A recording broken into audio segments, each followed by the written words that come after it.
Sino-sino yung circle of influence nyo ngayon? Abla. Ha? Sino? Member. You have to have at least 5. Okay? Sino? You have to identify them. You have to identify them. If you have the notebook, if you have your cell phone with notes, i-identify ninyo sila. You have to make a standard, a qualification. May qualification kayo, hindi siya, yung kita ko is 20,000, tapos ito siya 50. Okay na, pasa na. Magnanakaw. O ano ngayon? So, kung i-allow mo siya na mag-influence sa buhay mo, malaki nga ang kita niya, ma-influence ka niya, pero sa pagnanakaw. Gets me?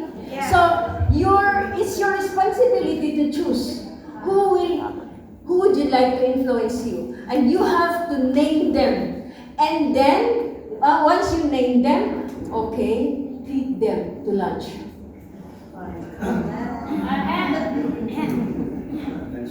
Treat them to lunch.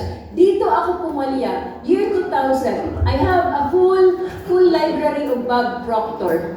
Meron akong mga workshops niya. Naka-album pa yan o naka-album. I guess that 6 sets. Okay? Yung first set, nasa chapter 2 pa lang ako. Ang sinabi ni Bob Proctor, list the people who you would like to influence you. And make sure those people are earning much more than you. At that time, 2006, milyonaryo na ako. Milyonaryo na kami. So, sino hahanapin ko? Kailangan mag-isip ako. Di ba? So, unang criteria, mas mataas ang kita sa'yo. Mas malaki ang mas malaki. Kaya lang, meron kaming mga kaibigan na mga milyonaryo. Kaya lang, burgis. And alam niyo yung burgis? Okay? So, hindi ka talaga makalapit at ayaw mo din maging burgis. Ayaw ko ng life na yan. So, X, hanggang wala akong hanap. And then, sabi ni Bob Proctor, do not proceed if you have not completed this assignment. Kaya umabot ako na ilang taon. And then finally, after the Soulpreneur, I realized, meron na pala akong marami. Unang-una, my coach, my mentor. Okay? Billionaire, multi-billionaire. 16 companies ba naman? Plus 2 na may share siya na worth billionaire. Dalawa. Okay? So, billionaire siya. Milyonaryo ako, billionaire siya. Yung second, another billionaire. Hindi ko na sasabihin yung pangalan. Yung third, billionaire din. 3 billionaires.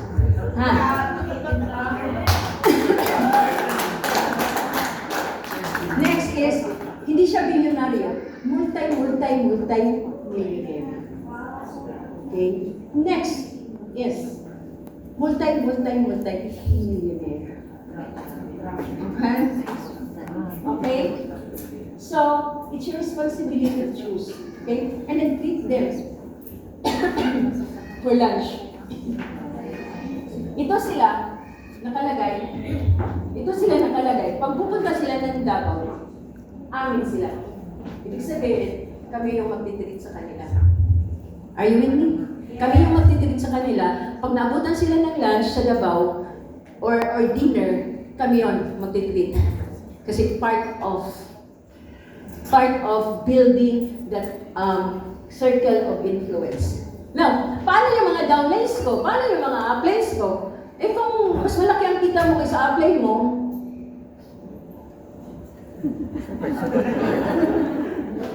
kung malaki ang kita mo kaysa downline, upline mo, ano? Ikaw na lang magpakain. Siya dapat magpakain sa'yo. Tama. Okay? Nasasanay tayo na kasi upline, ang upline magpakain. No. If you want to become what you want to be, kailangan ikaw yung magbibigay. Ayun. Yes! Hindi cash yung upline. Uy, makalibog ako. Hindi ako makatingin ngayon. Kasi, turo ko with your, okay. So ngayon, So, now what will happen to your downlines? What will happen to your friends na loves mo? Now, what will happen is, sila ito, ikaw dito. You will be the light of them. You will be the influence of them. Make sure, wag naman, ilagay mo ako dyan sa circle of influence mo kasi mas malaki ang kita ko sa'yo. Wag naman ganyan, ha? Okay? Allow them to put your name here.